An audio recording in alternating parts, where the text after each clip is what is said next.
The year's 2007, or something, and I'm pretty sure the only relevant MMORPGs at that time were RuneScape and World of Warcraft. All of my friends had already played those except for me. Well, I did play World of Warcraft, but it wasn't my first one. If not RuneScape or World of Warcraft, what else could it be? Cabal Online, Lineage 2, EverQuest, Guild Wars? You saw the thumbnail. Maplestory is the kind of game where you didn't find it because it was popular or because of its intricate gameplay. You saw the art style and thought, damn, that shit looks cute, and you played it. I only found out about Maplestory because I saw it in the store while shopping with my mom and begged for it. Now for the part that makes me feel a little bit old. It had 2 installation discs, which was pretty common for some games around this time. As I said, Maplestory didn't really have any real intricate gameplay that made it stand out, and the style of art the game went for wasn't anything to praise either, aside from being extremely cute. So why play Maplestory around that time when games like World of Warcraft existed? A massive world with tons of places to explore, gear and loot to roll greed on, a never-ending faction war between the Horde and Alliance, or even RuneScape where you do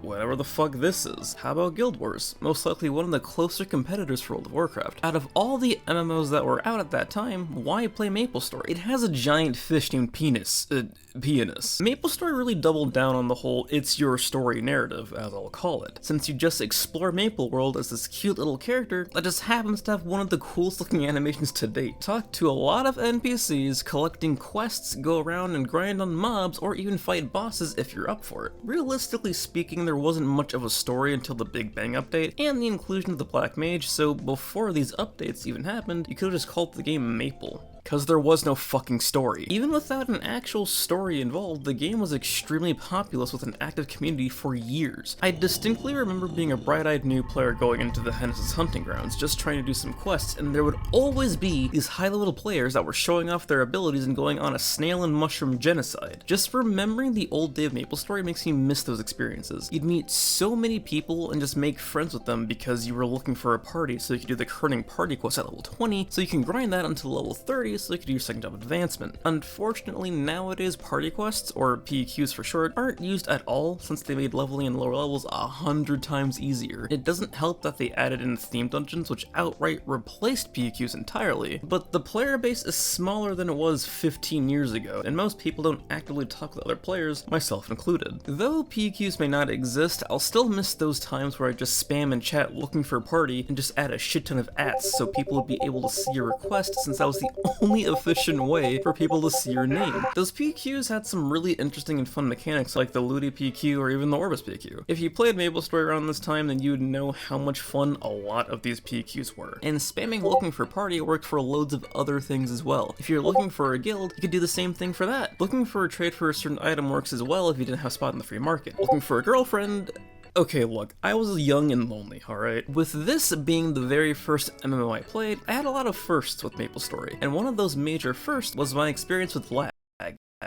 Given that I was a small pea-brained kid and the idea of playing games online being a foreign concept to me, running into lag for the first time was like having your ice cream fall off the cone onto the pavement and then you break down crying. You know that saying, video games don't make people angry, lag does? Well, that statement didn't apply to me as a kid. Lag didn't make me angry, it just made me extremely upset to the point of crying because nothing was working for me. And I didn't understand the concept of what lag was, since all I cared about was making my cute character move and attack, but everyone and everything was moonwalking in place, so I cried.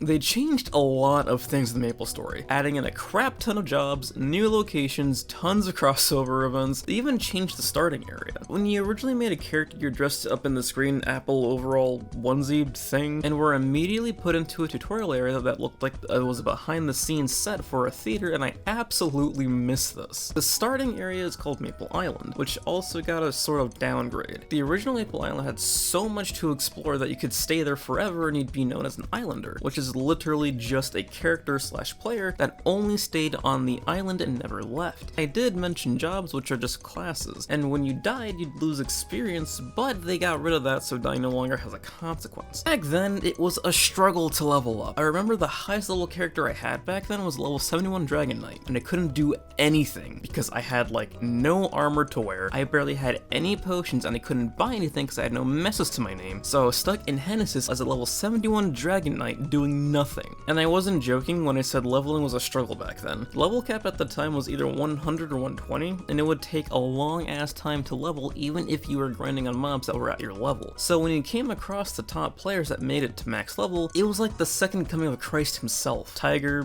Sushi, Fangblade, and some other prominent figures in the community are literally engraved in the history of Maplestory. I'll be honest, seeing those players back then, whether it was actually in-game or seeing like some weird music video with them included, made me want to do that as well. Seeing those top players reach max level and have their names remembered and spoken across the majority of Maplestory, that was inspirational as fuck for younger me, and probably for others as well. I briefly mentioned the job/class system, but this was something that I really enjoyed. When you choose a job, you have 5 advancements: first job, second, third, fourth, and they added in a 5th job recently as well. And when I say recently, I mean within the last few years. You have some nice variety once you get to your 2nd job advancement. They eventually stepped away from making classes this way and just decided, what if we just made a character that was its own class and had its own story to tell? And that's how you ended up with the roster of classes that competes with Smash Ultimate. Though I believe they had changed this up with the current Maplestory, the jobs still have some really good animations and effects. Moonwalking while eating birds, a bird companion that looks oddly more realistic than your character, Pirate Man go pew pew, a farting bear, children's game. Right, whatever the fuck is going on here. There are just a lot of cool animations and they're used on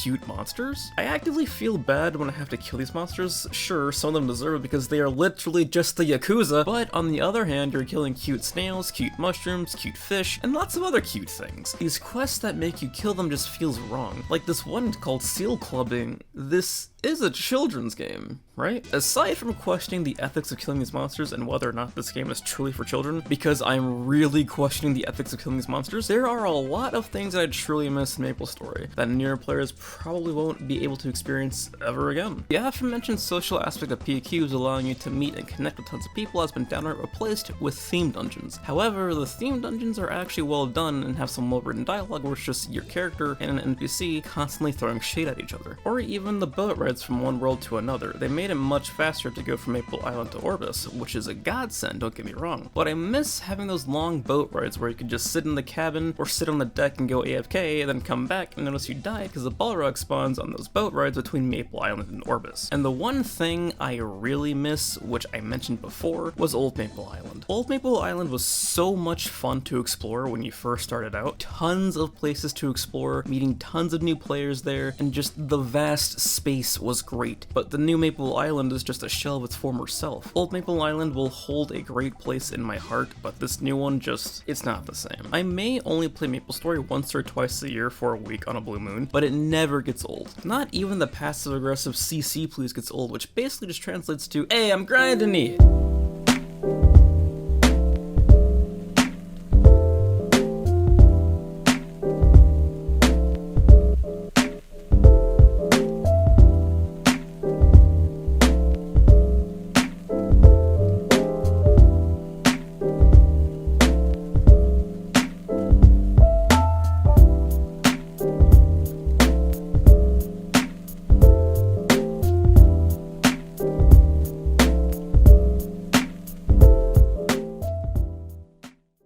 Aforementioned social aspect of PQs allowing you to meet and connect with tons of people has been downright replaced with theme dungeons, but the theme dungeons are actually well done and have some well-written dialogue where it's just your character and an NPC throwing shit at each other.